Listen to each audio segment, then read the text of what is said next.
Look at me. I was sitting there staring. I'm like, I know I'm forgetting something. I forgot to set up the presentation so that when the intro music was done, I would be ready. And yet, here I am, not ready. Terrible. You guys deserve better, but unfortunately, you're stuck with me, a flawed man of God, a humble parishioner at a small church just outside of Richmond, Virginia. I'm not a pastor, not a biblical scholar. I haven't been to seminary. Not trying to get you to join my church or donate to any special cause. I'm just here to talk about God, talk about Jesus, talk about the Holy Spirit, talk about the Bible, talk about Christianity, talk about a wide variety of different topics, issues, and current events, and give you my perspective on them. One that I think is reflective of your average Christian guy. I've been a Christian all my life, 42 years, non denominational Protestant. Don't subscribe to any particular doctrine or denomination. I'm just in the Word daily, trying to do it better each and every day. Sometimes I'll get it right, other points I'll get it wrong, other times I'll get it wrong. But no matter what, if you're tuning into this show, if you're hearing my voice, you can count on getting my honest takes on whatever it is we're talking about. So, if you are new to Christianity, or if you're somebody right there on the edge, considering becoming a Christian, trying to learn more about it, want to take the next step, maybe go to a church or whatever, welcome. The show was started in large part with you guys in mind. Because I know it's difficult at the beginning. It's difficult when you've reached a point in your mind where you're like, I need to believe. I know there's something missing in my life. I think it's Jesus. But there's so much in the world that's trying to draw you away from it. It can make you self-conscious. It can make you doubt. It can give you anxiety. And I understand that it's a big, scary step, but it's also the best decision that you make and the most important decision you'll make in your life. And you won't be let down or disappointed by it. And if that's what you came here, if that's how you stumbled upon this place and you needed that motivation, that encouragement, then great. We'll get that all out of the way now. This isn't some sort of hook to get you to watch the rest of this show. Though I would like for you to stick around. But this isn't a selling job. This isn't done for attention. This is for you in mind. So just so you know, I'm rooting for you and I'm praying for you, and not just me. Folks in the chat are doing that too. All of Christianity should be behind you, rooting, egging you on, and wanting to get another victory and put another soul in heaven. And it's not just us, it's the heavenly host. We want you to accept Jesus Christ. That's a lot of support.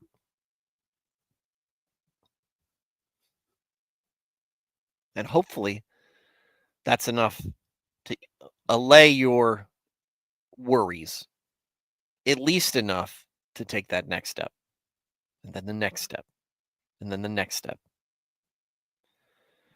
until you're well into your faith, you're saved, baptized, old hat, and and like the rest of us, still learning something every day. If you are already a Christian and you just enjoy Christian topics and discussions, welcome as well. We run this very similar to a Wednesday night study group or a Sunday school. It's all about small group. This isn't a big stream at all. You can tell. Like, that's not what this is all about. What it is about is God. And whether it's small or large, we're here to do right by him. And what it does offer you, because this is such a small group, it allows for you to participate more. give you more of a say in how we're doing things. Because while I'm the host and I'm the one who puts my mug up there for all of you guys to grimace at, we're going to read the word, but I'm also going to read what you have to say. And you might have something worth discussing. So no matter who you are, if you're here, put something in that chat box. The stream is small enough that I will read what you say and respond to it. So tell me what you agree or disagree with. Where do you think I'm right? Where do you think I'm wrong? What unique insight, experience, or perspective do you bring that maybe we haven't considered yet? Share your opinion. Ask questions. I might not have the answer to them, but we can talk about that question nonetheless. Maybe I can point you in the right direction. Maybe the chat knows the answer or knows where to point you. And with that said, let's get into the show. It's Thursday.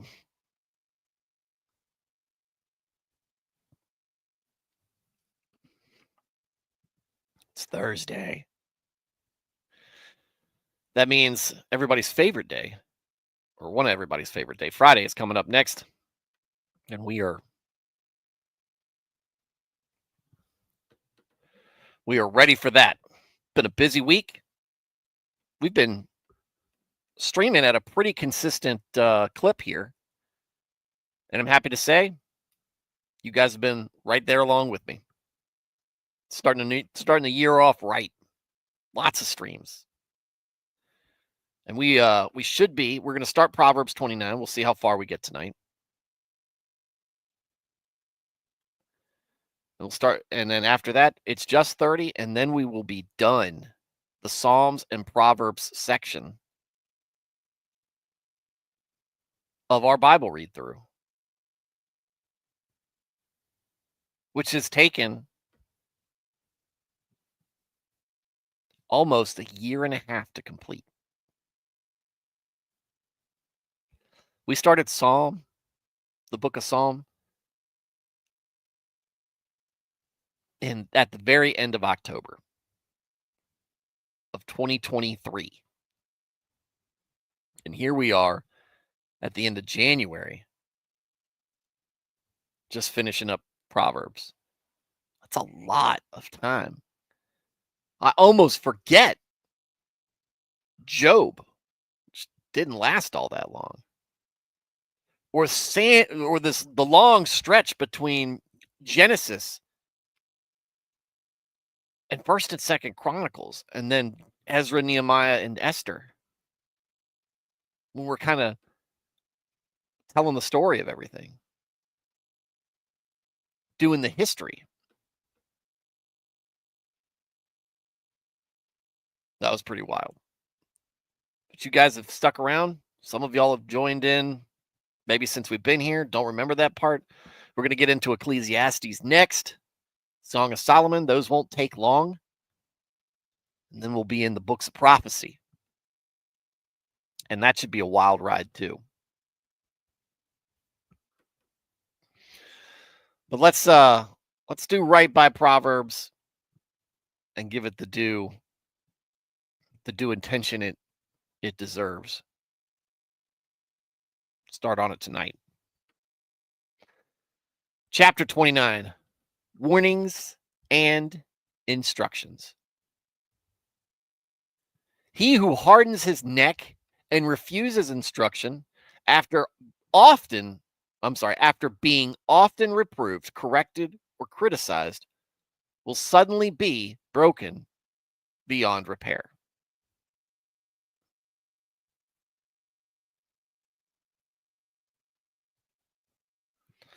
The Bible, in Scripture, we know it's never too late until it's finally too late.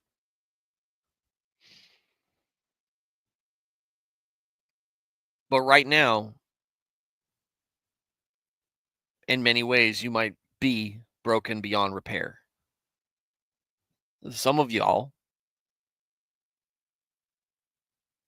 have been in similar or worse situations than I've been in, dealing with sin, dealing with a past that you're ashamed of, Maybe your present is something of a source of great shame.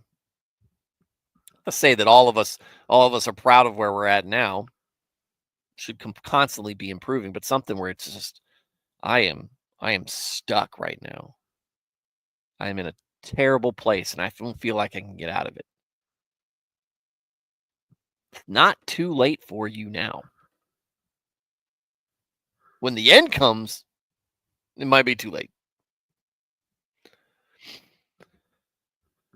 But that comes down to your decisions and your actions. But for us trying to preach the gospel to people, there is a time that we are instructed to, and then we'll get to that part where we get to the New Testament, where you're supposed to just so, all right, I'm not getting anywhere with these folks, with this person. It's time for me to just walk away.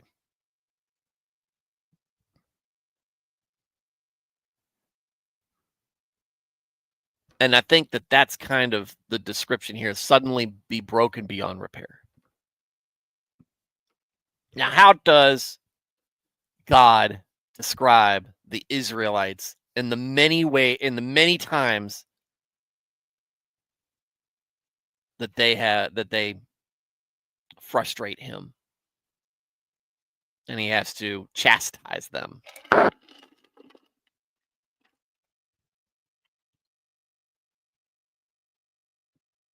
What does he call them? A stiff-necked and stubborn people. And here we are at the beginning of 29, which is under warnings and instructions. He who hardens his neck and refuses instruction after being often reproved, corrected, or criticized will suddenly be broken beyond repair. This is prophetic in many ways when it's discussing, I don't know, the kingdom of Israel and Judah.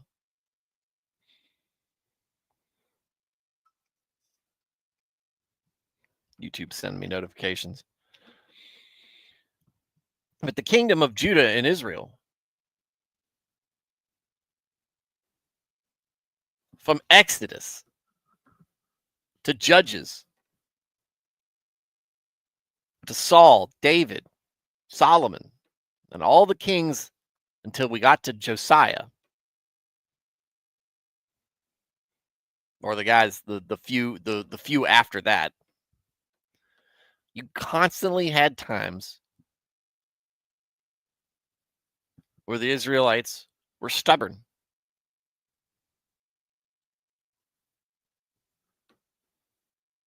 They had to be corrected. They had to be punished. So finally, God said, nope, we're done with this. Clearing the board again.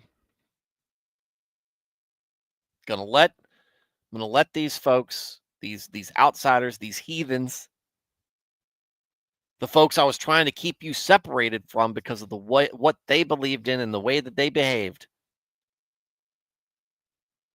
Let them come in and conquer you.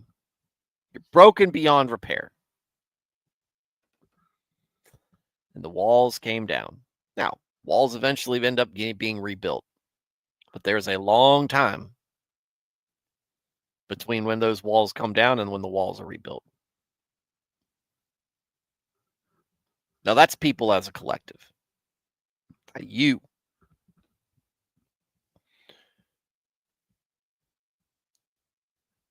It was interesting to see.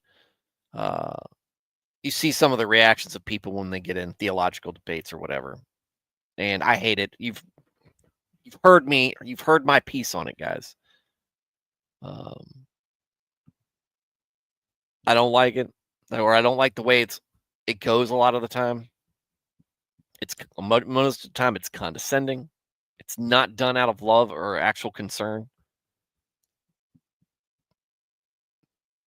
But sometimes you see a genuine interaction between people. And you see somebody genuinely, or both sides sometimes. But let's talk about one guy trying to say, hey, dude, or ma'am, what you're doing is wrong. What you believe is wrong. And let me prove this to you by scripture, by um, study, by just the way that we have understood the interpretation of scripture for 2,000 years. And they don't want to listen. They don't care. They'll say, oh, flying spaghetti monster, sky daddy, whatever.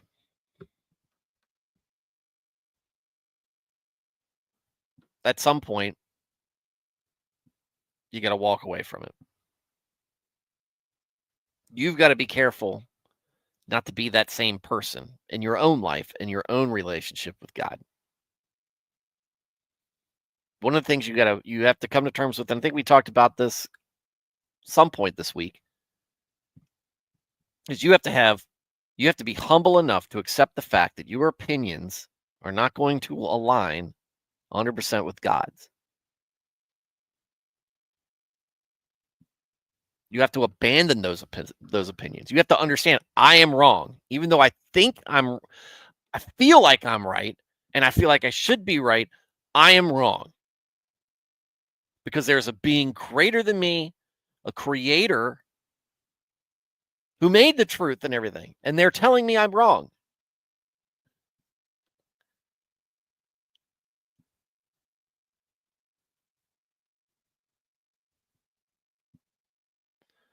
Instruction, correction, criticism.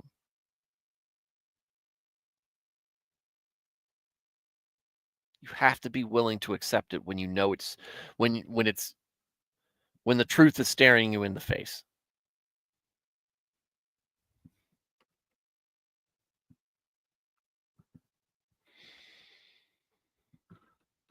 And I'm sorry I didn't say hello to all you folks who were here during my intro.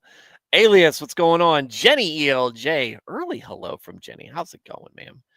Alex Moore, music time. The Carl we know and love, probably unthawing right now.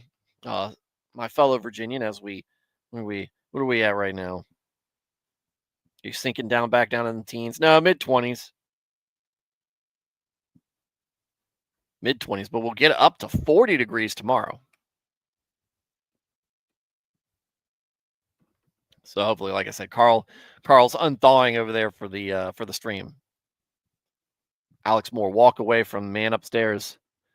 No, they dust yourself off and walk you away from a situation where people are not listening. You can spend your time and effort trying to speak to people who will listen to you. Alias should be biblical tools at 15 paces.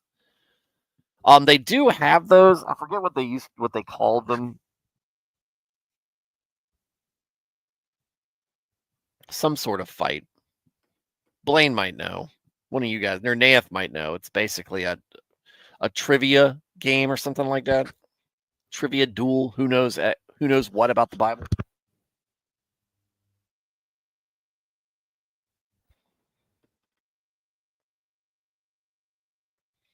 All right, 2. When the righteous are in authority and become great, people rejoice. But when the wicked man rules, the people groan and sigh.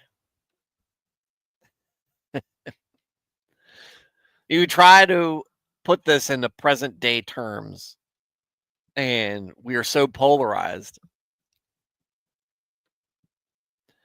that it was like, who are you talking about? Because when one side wins, that side rejoices. When the other side wins, they groan. Or, in some cases, gather in large numbers and scream at the sky and just make everybody just kind of scratch their head on why they're doing it.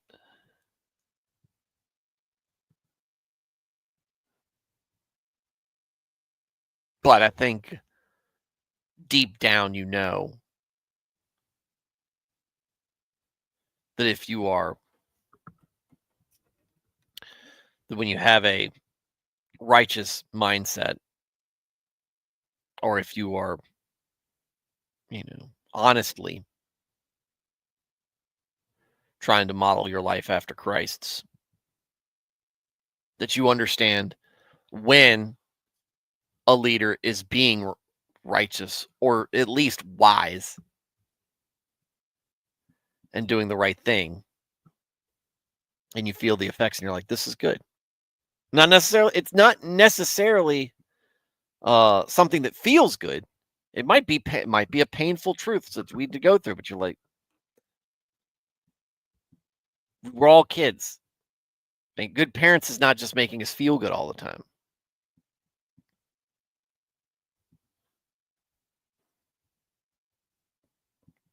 It's not completely oppressive, though. I say it's when in my household, it's a benevolent dictatorship.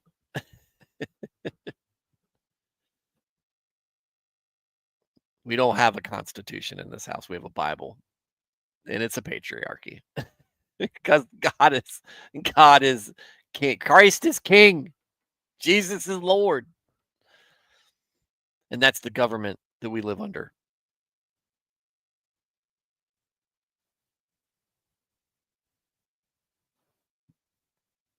But when a leader's doing things right, times are good, you're able to enjoy it. And when somebody's doing a bad job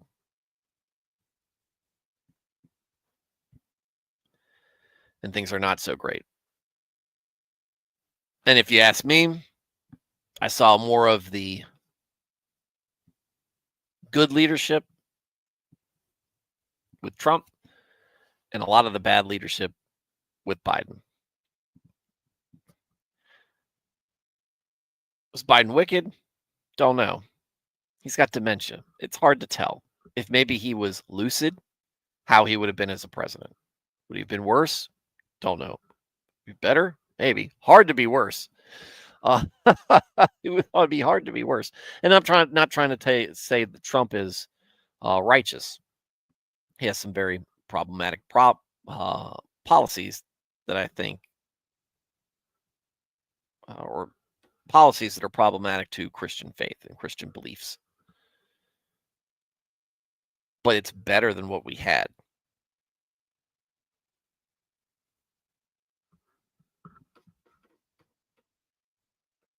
It's harder to deal with, though, when when we have a society that so much desires a secular life. And a secular life is one that is divorced from God. And the law libertarians will tell you, oh, no, it just means you're free to practice your religion. Yeah, because the governing body is not using God to guide them.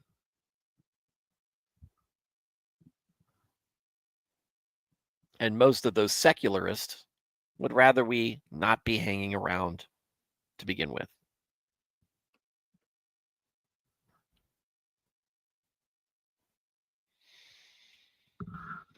So what we see is a lot of wickedness, a lot of perversion and corruption.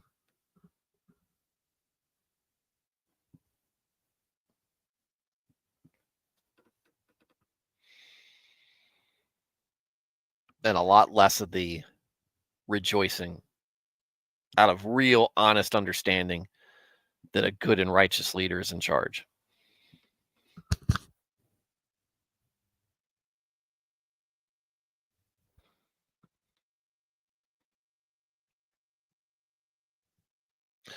Three, a man who loves skillful and godly wisdom makes his father joyful, but he who associates with prostitutes wastes his wealth.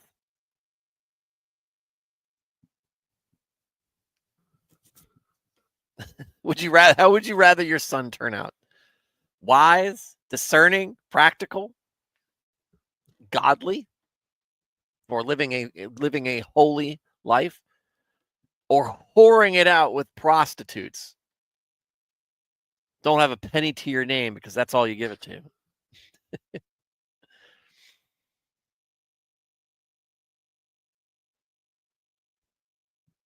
Those of you who have a mom and dad or had a mom and dad with at least somewhat of a good relationship with them, or had a good mother and father figure in your life when you were a child. Just remember, a lot of hopes were on you that you would turn out to know right from wrong and make the right decision. And though you're not going to be perfect, to keep working at it. I hope that for my kids. And they don't understand that yet. But maybe one day when they have kids or they're reading this, they understand. My success, and this is what I tell them. I tell them as a family, especially when they're fighting, which happens. It happens a lot when they're fighting. When you succeed, we all succeed. When your brother or sister succeed, we all succeed. When one of us is down, we all hurt. Because we are a team. We are together. And that's not going to stop once you've all moved out and gotten the heck out of my house. That's not going to stop when me and your mom are gone. Always look out for each other. Always work to help each other out. You're not that late.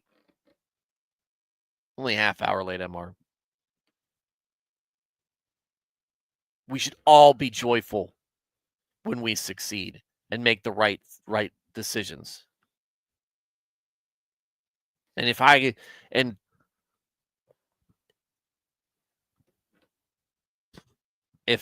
to see my son and daughters succeed in life I really don't care financially or career wise,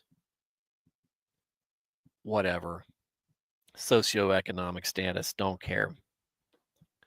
Spiritually, I want them to be successful. That's what I care about. That's where my joy will come from.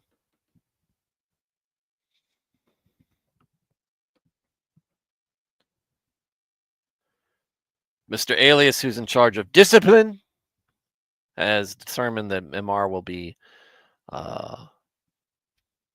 given 1 demerit. You hate to see it.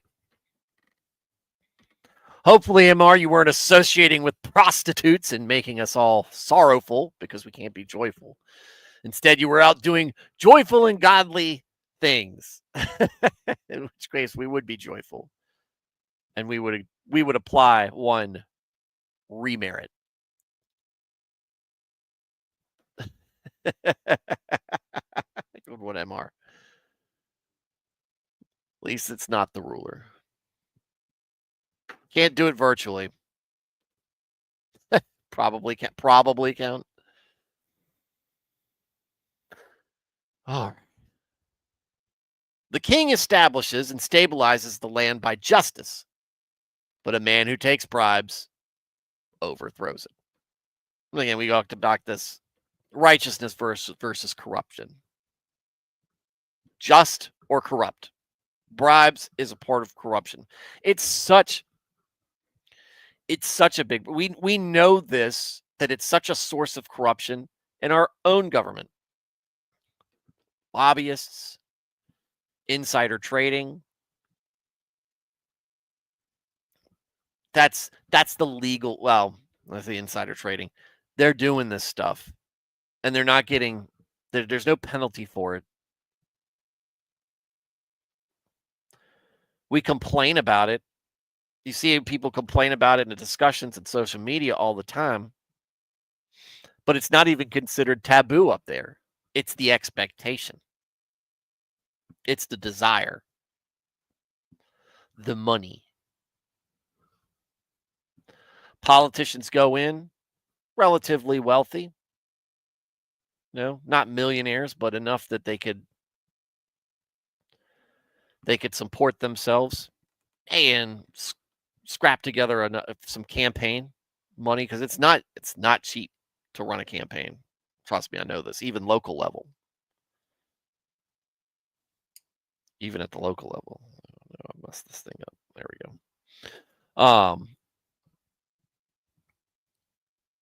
But they leave millionaires, multimillionaires. The amount of wealth they gain being a civil servant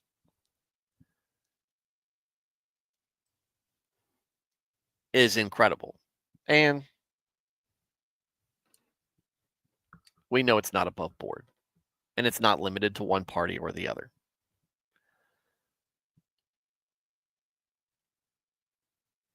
A man who takes, and notice here it says a king establishes justice, a man takes bribes. I'll tell you, the older I get, the more, or the more, I guess, cynical, disenfranchised, call it what you will, fed up with our current government, the more I think that maybe there's some merit to monarchies.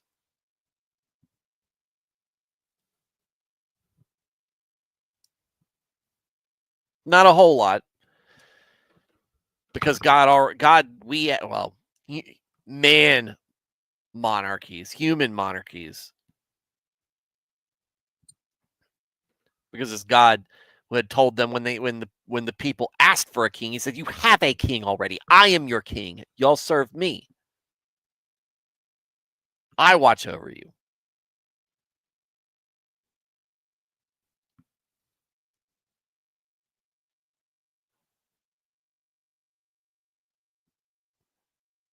But what if we traded that?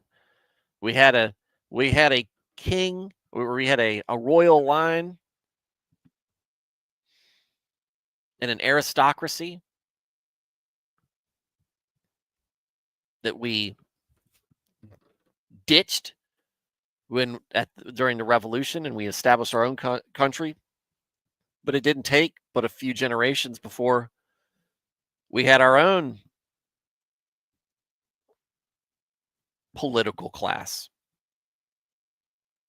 We have our own royal families: Kennedys, Clintons, Bushes. Depending on how things go, Trumps.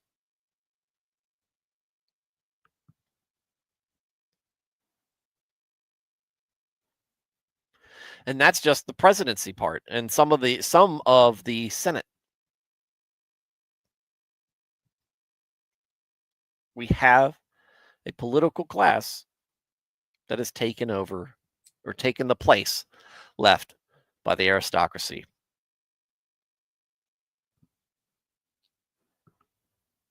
Just is, and it just seems to happen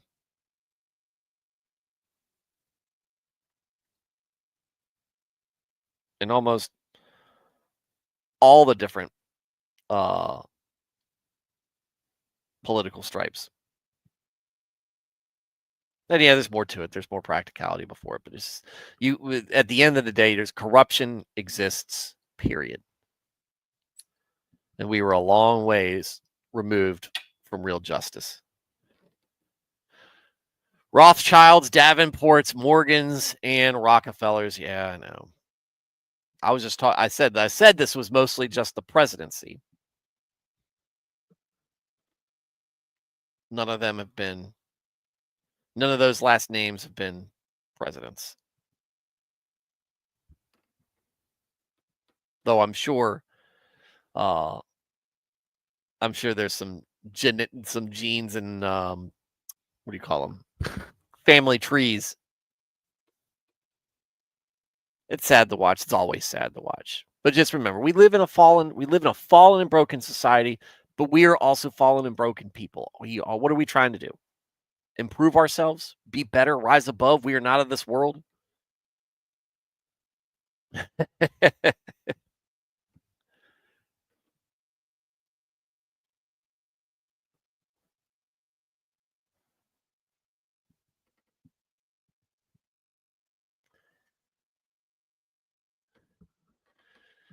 A man who flatters his this is an interesting one. A man who flatters his neighbor with smooth words, intending to do harm, is spreading a net for his own feet.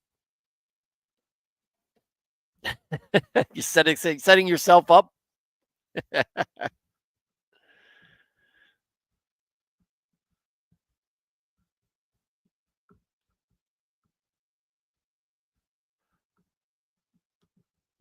Maybe we'll tie in 6 of it. By his wicked plan, an evil man is trapped.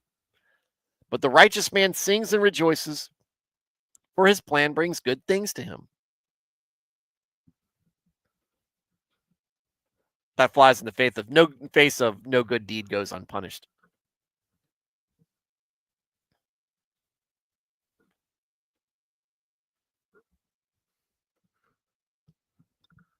But how often does a wicked plan actually go unpunished completely forever? Eventually, it catches up. We've talked about this before. These two verses here are not unlike many others we've read.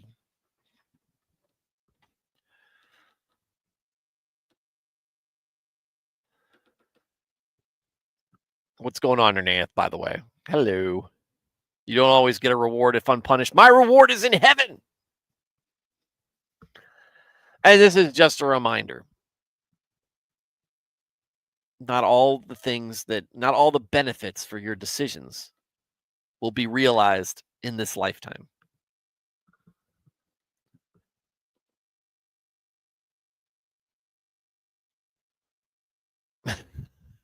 What's wrong with Davenports? They make some that recline now. They're expensive and the markup is too high. That's the problem with them. Just like the jewelry.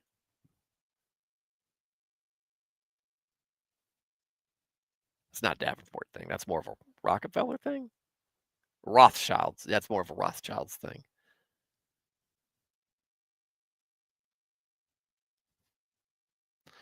But just like how your rewards are in heaven, for the wicked, evil man, sometimes the consequences aren't in this life either.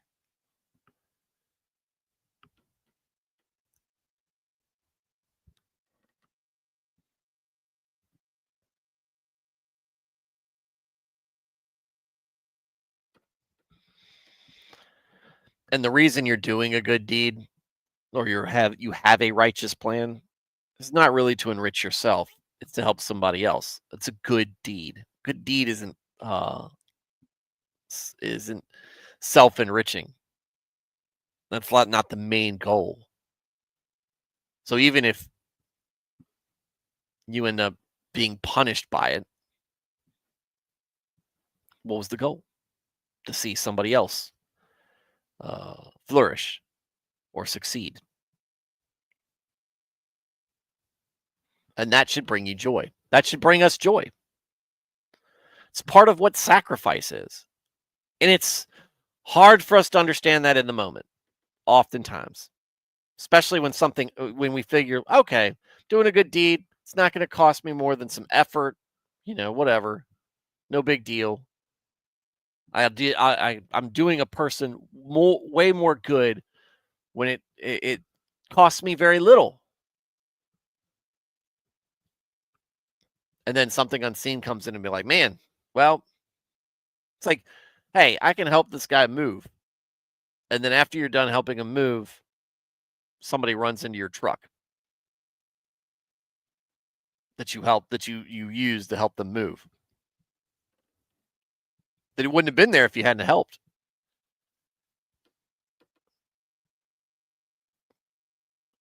Save them for future generations. Yeah, sometimes.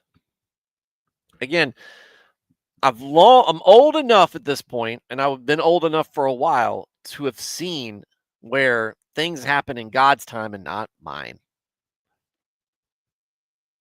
And while I think a prayer isn't answered or being answered in a way that maybe I'm not happy with, but then later on I look back and go, oh, I get it now. There you have it. How's it going, Serranos? It's big chat tonight. Love seeing you guys. It's big for me. Big for us.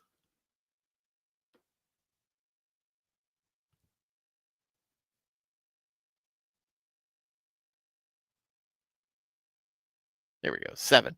The righteous man cares for the rights of the poor,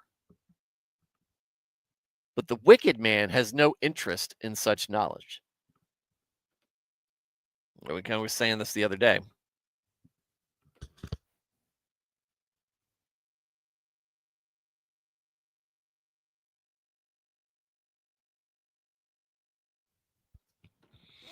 Homelessness is a big one.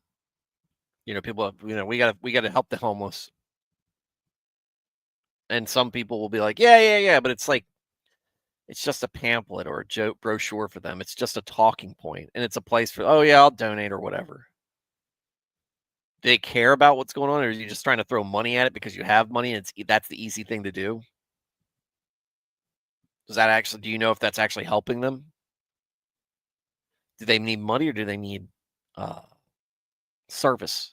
Do they need help? Do they need specific things?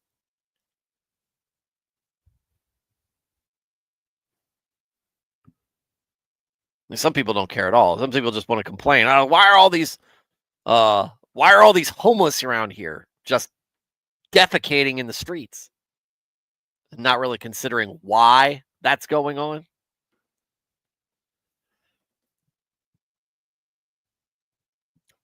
A lot of times it's a mental health issue.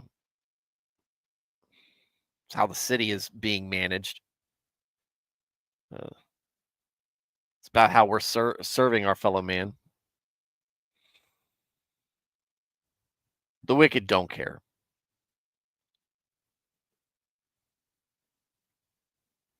They don't care about it. They don't care about knowing about it. Like I said, the folks, maybe if they've got money, they'll throw it at it, so everybody thinks that they're charitable and concerned.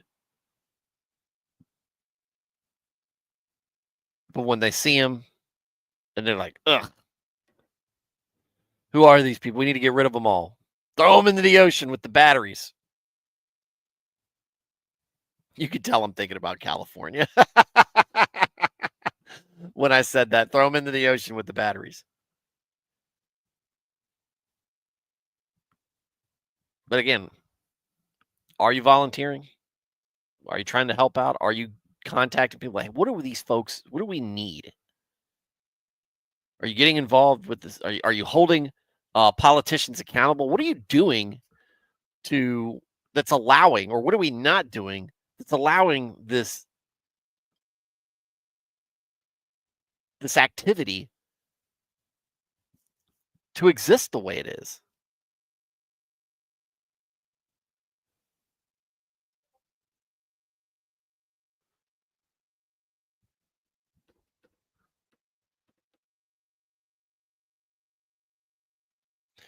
Did you join ICE or IC? That might have been the problem. Check your spelling. There's only one E in ICE. So you double dialed for the IC.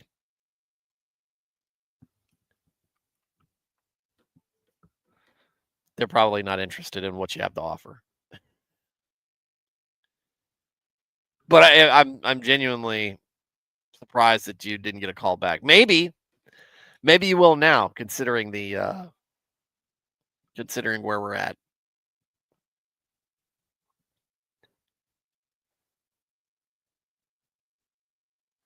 If you allow it to happen, it will. If you arrested people who pooped in the street, it would stop happening. Absolutely right. Broken Windows is real. They must have heard the wrong song. Set me straight on that one, Alias. And Marcin, I got a call for them to be an attorney, but across the country, Biden was still in. Takes multiple applications. Serranos.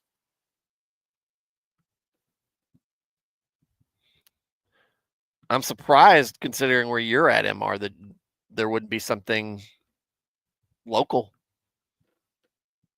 Oh, dancing and okay, I get it.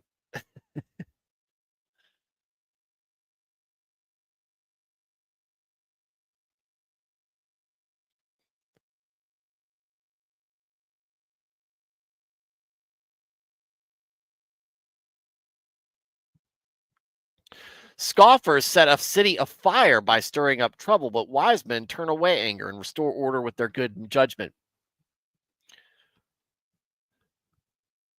You know, a lot of times when they're talking about scoffers, I think of myself because I'm sarcastic. I can ridicule people. It's not my best. It's not my best behavior. Use a lot of memes. Can memes set a city aflame? Maybe. I don't know. You ask some people, memes put Donald Trump in office the first time.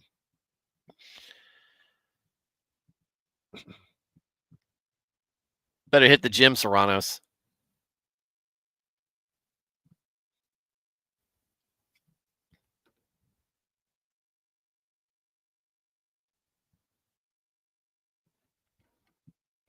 I think what it's talking about, though, is you're making a bad situation worse by not trying to calm things down by being maybe reactive or incendiary in what you're doing.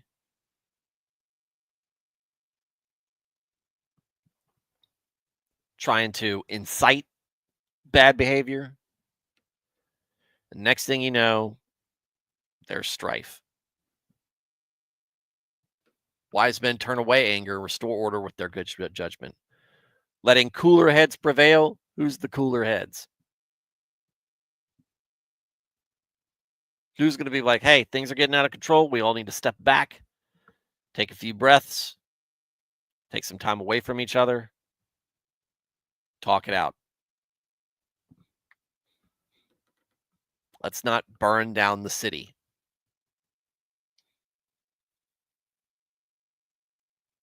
We've seen riots in recent years. How often do you think those were stoked by people wanting to see lawlessness?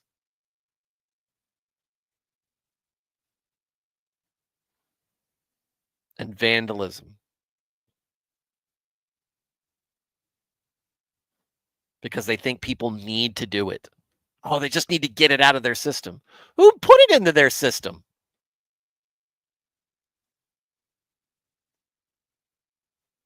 Rational people don't act like that.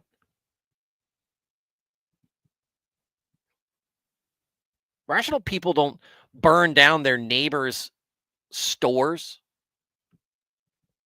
because they're unhappy with something that some politician is doing.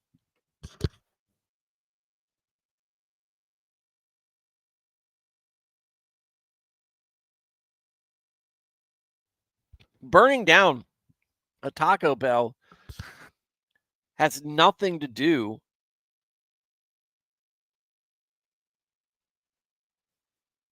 with a civil servant who made a bad decision and hurt somebody.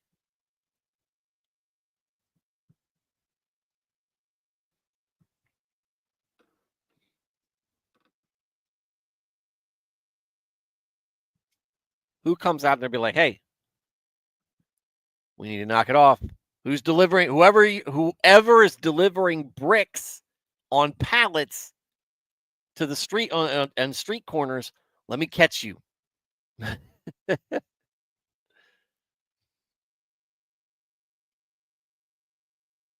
We're out here trying to make our issues known, but if we see you out there acting foolish, we're going to go in and try to stop you too. Or y'all did that, and now, or if you guys are going to go loot and burn things down, now we've got nowhere to go. Now we all look like we're not serious.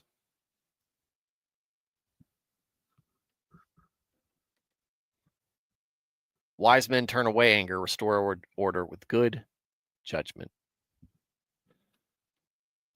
skillful and godly, wisdom, knowledge, discernment, judgment. Thad, I enjoy Taco Bell. You sound like my father-in-law.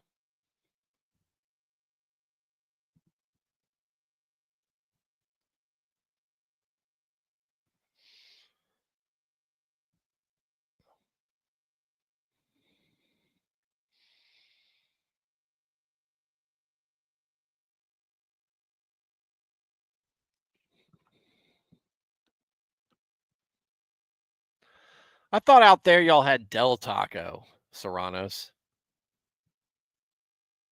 Now you're hungry. I went to Del Taco once, and I had like a chicken taco or something like that, and the meat was dark meat chicken, and I was like, "Is this is this like is this supposed to be a joke?"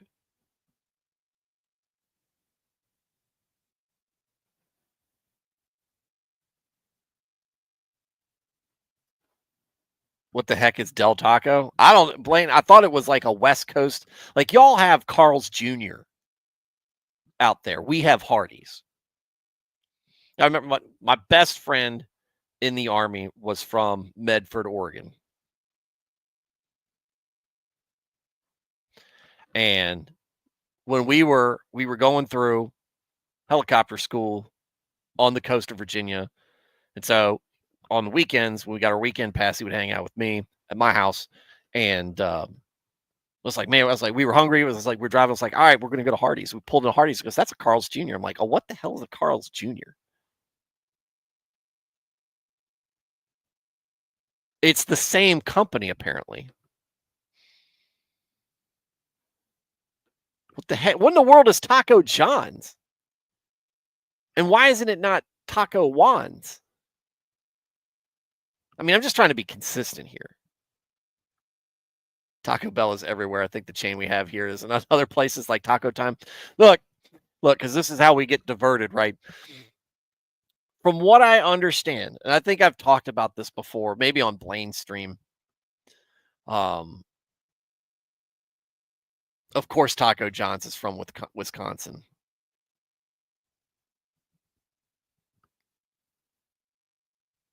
And his taco time, Blaine's taco time is a different taco time from Serrano's because of Family Feud. I think that's the difference between Hardee's and Carl's Jr. Anyway, so in the Richmond area, at least, Arby's, right, is like somewhere in between a fast food restaurant and like a sit down restaurant, like a nice sit down restaurant. You go in there, they're all clean. They all have this very fancy for a fast food restaurant dining area. You get a number when you take your order. Somebody comes and brings you your food.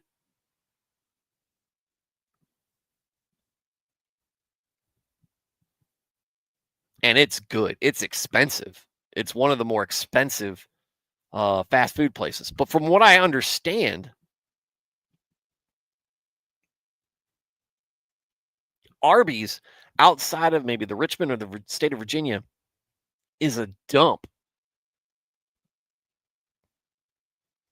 It's no different from like Jack in the Box.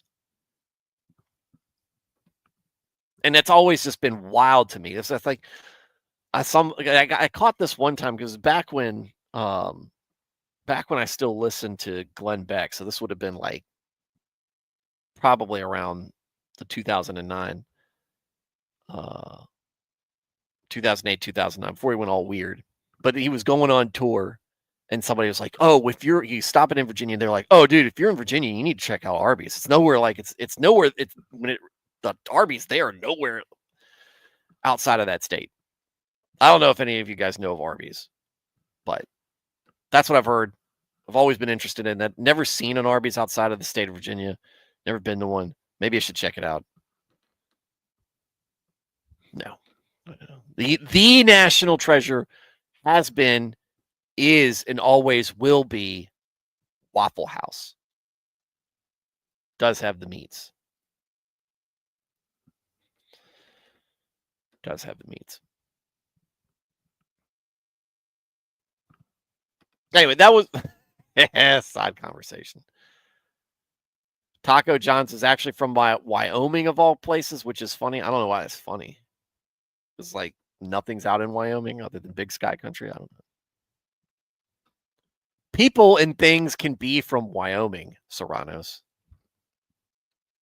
It's really racist of you, to be honest with you. Sarbius is mostly gone around there. Hate to see it. You're going to get your Jamocha shakes or your curly fries.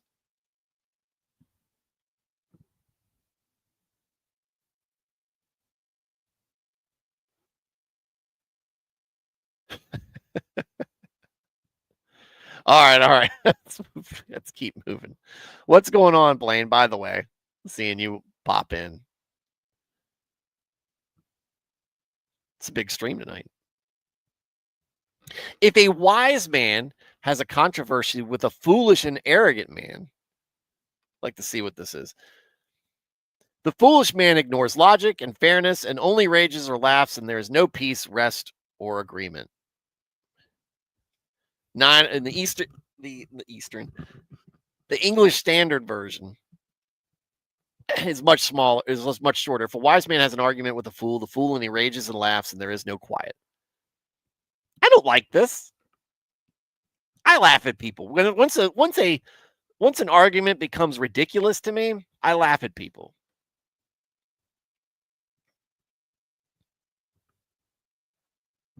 Once I feel like the arguments descended into clown world,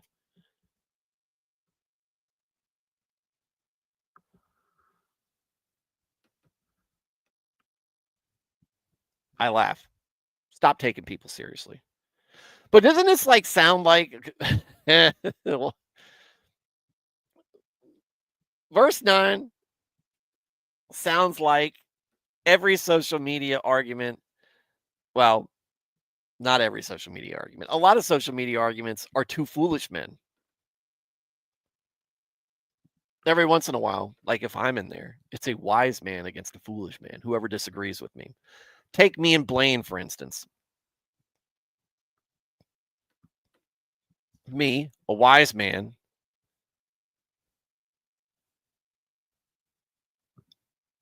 will talk about how electric vehicles are not as efficient as they're made out to be, and that they're hideous. And then you'll have Blaine reading, be like, they're so much better. I don't care. They're ugly. And you can't use them in they're not fully utilitarian. You can't replace everything with them. And Blaine's just reading all over the place. This really happened. This actually happens every time we have these discussions.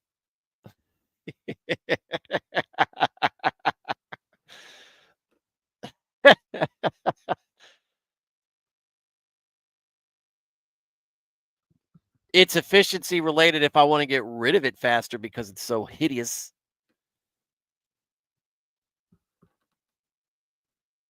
Ugh. Define efficiency. It works in cold temperatures, Blaine. You can drive.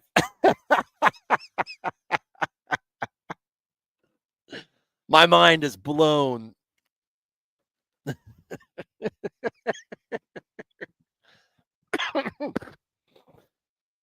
No, but I did not get an answer from you about the new, or I didn't get a response to you because I sent you that link about the new Subaru STIs are supposed to have like sub 300 horsepower, and I think that's such a disappointment. I wanted you to commiserate with me on this. Anyway, no, legitimate, well, somewhat legitimate, actual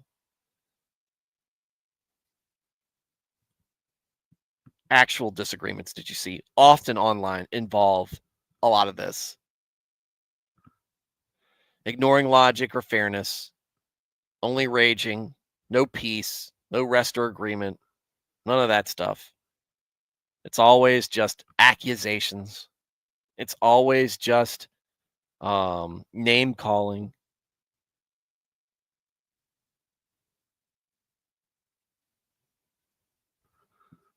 It's not worth it. The point behind this is to stay away from it. Foolish and arrogant person, stay away from, don't argue with them. As soon as they disagree with you, go, then just ignore them. It's better that way. Because you don't want to set a city afire because some scoffer stirred up trouble because you disagreed with them about that weirdo bishop preaching at Trump and whether she was an actual bishop or not.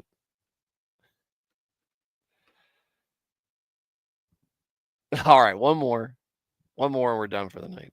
You thought you cried emoji? Maybe you just cried. And I wouldn't blame you.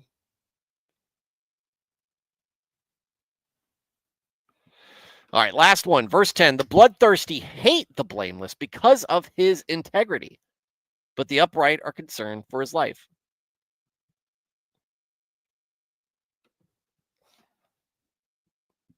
The bloodthirsty are always looking for an excuse, and they hate it when they can't find people who are too good-natured, too pious,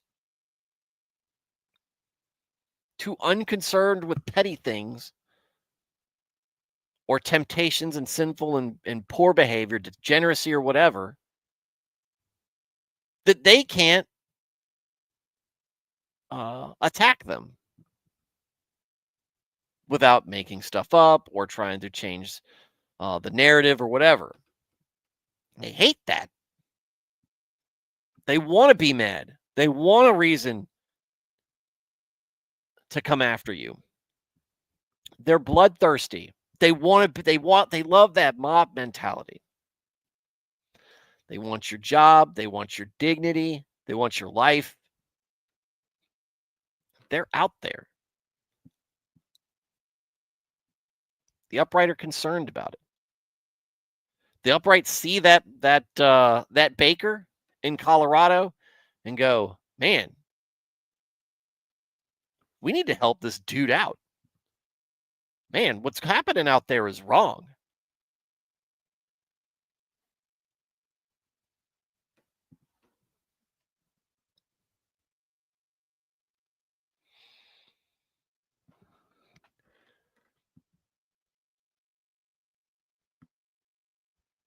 Few things will upset you more as a good person than seeing somebody getting attacked for doing the right thing.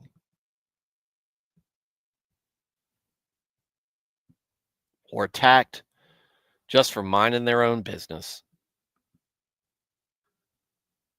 It happens. We talk about the folks who had their businesses burned down in riots. Do anything.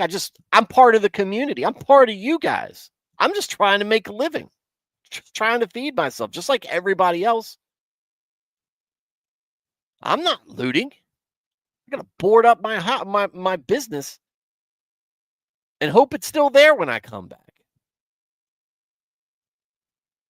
Not everybody's like Blaine and can just drive off with it.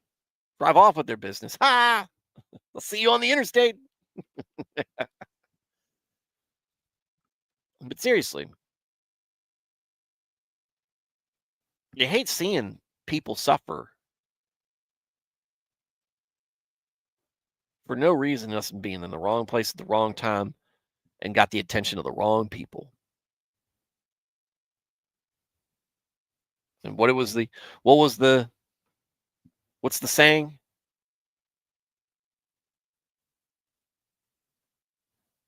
Evil thrives when good men stand around and do nothing. The Kitty Genevieve sitting there getting raped while people walked by her. The man who lit a woman on fire in the subway recently. People watched.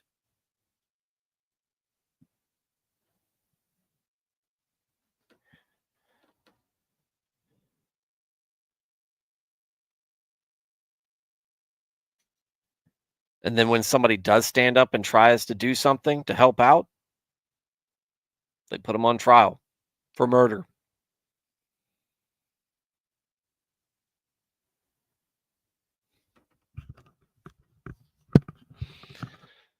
We've made it impossible to do the right thing unpunished. Not all of our rewards are in this life. All right, that'll be it for tonight. Not bad. Not bad. Got about a third of the way through, a little over a third of the way through. Serrano says, don't prove Blaine wrong about EVs. He'll disappear for 2 years so he can come make an Evangelion manifesto. Feels like 10 years. We all know that the real reason Blaine likes EVs is because it's the first 2 letters in Evangelion. Or maybe I should start calling it Evangelion. Evangelion.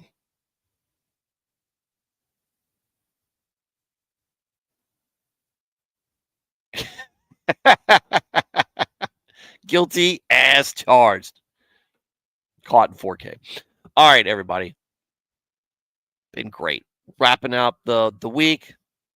2 weeks of almost constant streaming, Monday through Friday or Monday through Thursday, with the exception being the national championship game or this past Monday. Which, sorry guys, Notre Dame's in it. I'm watching it. I'm watching it.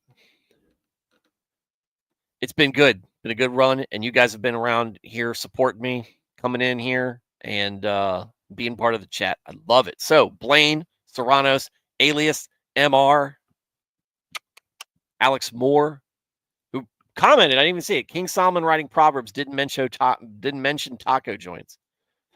Tacos weren't around yet, buddy. Thad the man. It's a shame about Arby's. It's like what they did to Pluto, man.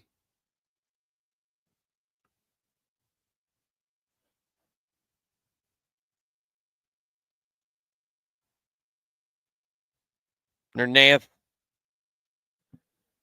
Carl, we know and love, Jenny ELJ. What a crew. What a crew of real ones here. Yeah, MR, it's always good seeing you.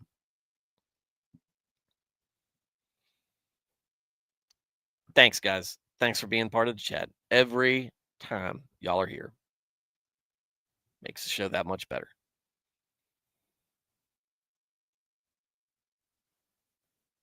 So, you guys are awesome. And so are you folks who are just watching or listening. I want you to be part of the chat, but I understand you might not want to, might not be able to. It doesn't matter. I'm just glad that you found this place that you can keep coming back to. That's awesome. But just know I'm encouraging you. Be part of the chat. Love to hear from you. For everybody who is catching this on replay, thank you for watching. I really appreciate it. I hope to catch you live sometime. Everybody have a good, safe, relaxing, productive weekend. Go to church.